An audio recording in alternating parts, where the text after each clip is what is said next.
Hey everyone, Richard Gibbons here, MLS Director for SWMLS, and I want to teach you guys today on this time-saving tips video how to do a mail merge.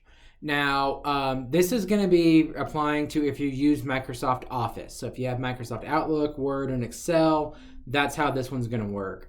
If you use Google Docs instead, I'm going to end up doing a different video on that, but just kind of keep an eye open for that, and I'll be out there for you on this time-saving tips playlist. Now, the use case for this is, let's say you have a listing in a multiple offer situation. Imagine that in this market, right? And you've had 20 offers on this thing. You really should let all 19 of the rejected offers know before the listing goes into pending. And we hear this all the time where that somebody finds out because their buyer was looking on Zillow and now the listing is showing as pending, and they call the realtor all upset, wondering why they didn't tell them, and et cetera, et cetera. Residential real estate is an emotional business, right? So when I talk to listing agents who have done this, the thing I hear most often is, I just don't have time to email 20 people. Well, using a mail merge, you have that time. It's really not even a question of time. It's a question of process. So, each realtor is their own little micro business, right? And as a business, you need to have processes, just like you have an accounting process, and you have a listing process, and you have office processes. You need to have a letting people know when their offer is rejected in a multiple offer situation process. So I'm going to show you guys how to do that today. So it starts with just two files. So one file is this Word file, and I've just called it offer rejected letter.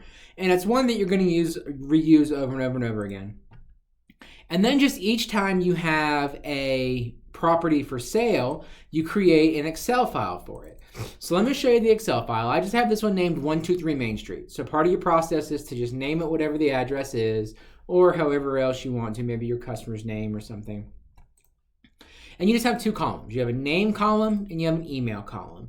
Each time you get an offer, you put the person's first name in the name column, you put their email in the email column, and then you hit save and close it out and go on with your day.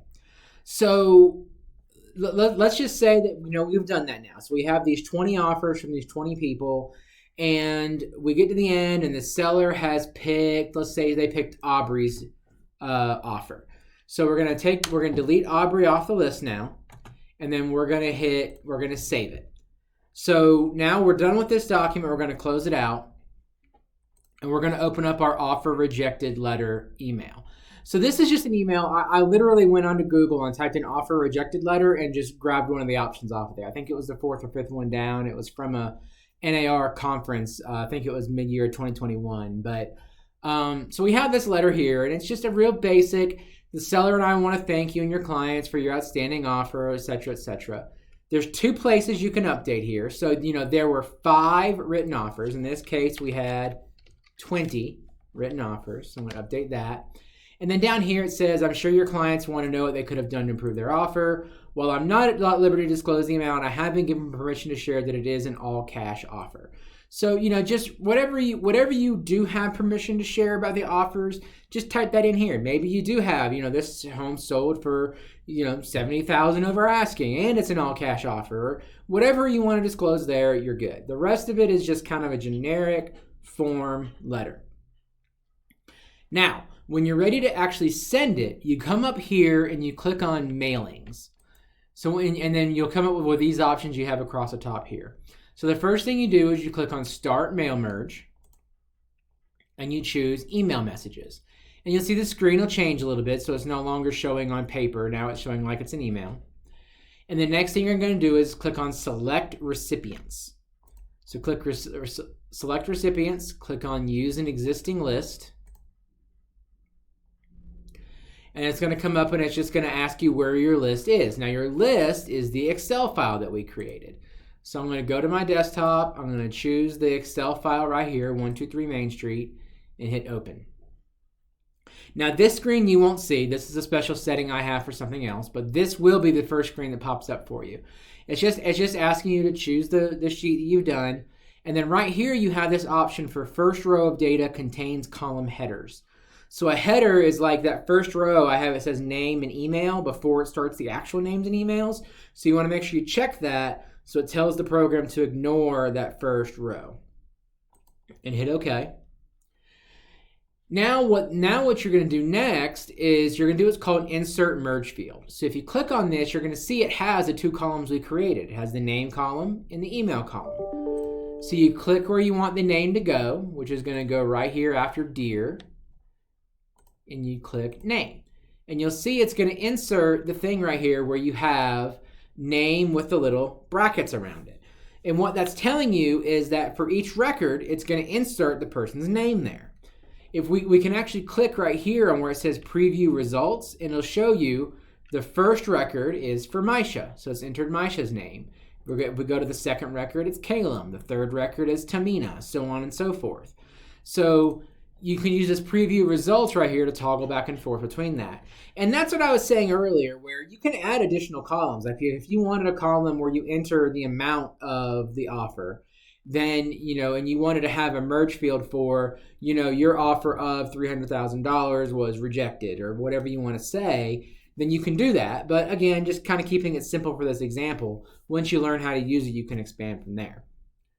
So we've got our letter written up here now. So the only thing you have left to do is go right here to finish and merge, and then click on send email messages.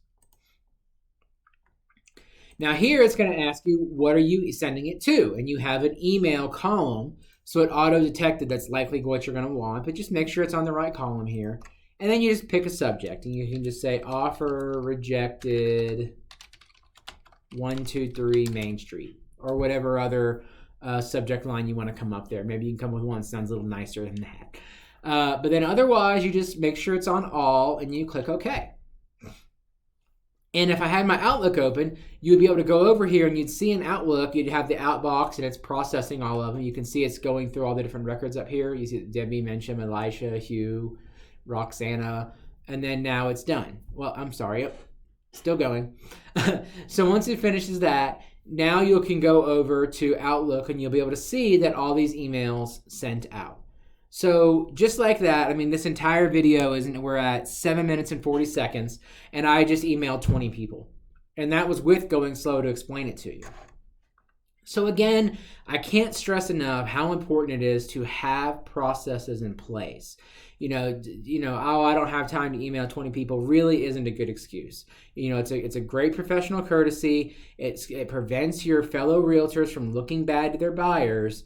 So please, please, please build a process like this in place and let people know when their offer is rejected without having to find out from their buyer because it went out to Zillow or something like that. So again, just make sure you use this process. If you have questions about it, feel free to give me a call. I'm happy to help out with that.